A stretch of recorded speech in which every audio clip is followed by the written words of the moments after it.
This letter was sent from Yolanda Vestal to President Obama. Dear President Obama, I wanted to take a moment to say thank you for all you have done and are doing. You see, I am a single mom located in the very small town of Palmer, Texas. I live in a small rental house with my 2 children. I drive an older car that I pray daily runs just a little longer. I work at a mediocre job bringing home a much lower paycheck than you or your wife could ever imagine living on. I have a lot of concerns about the new Obamacare, along with the taxes being forced on U.S. Americans and debts you are adding to our country. I have a few questions for you, Mr. President. Have you ever struggled to pay your bills? I have.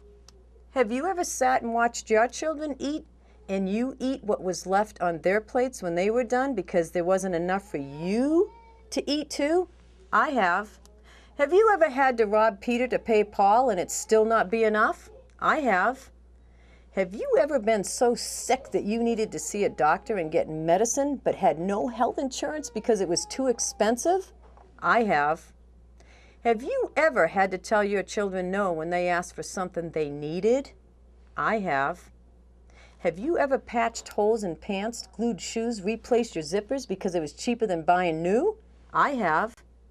Have you ever had to put an item or two back at the grocery store because you didn't have enough money? I have. Have you ever cried yourself to sleep because you had no clue how you were going to make ends meet? I have.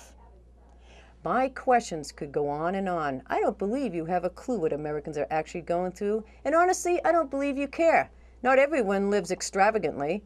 While your family takes expensive trips that cost more than most of us make in 2 to 4 years, there are so many of us that suffer.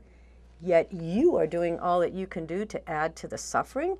I think you are a very selfish and cold-hearted man who does not care what is best for the people he was elected by.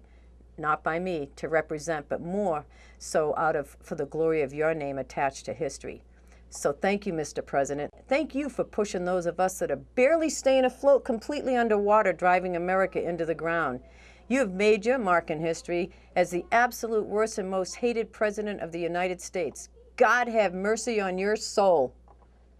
God bless you, Yolanda. I couldn't have said it better myself.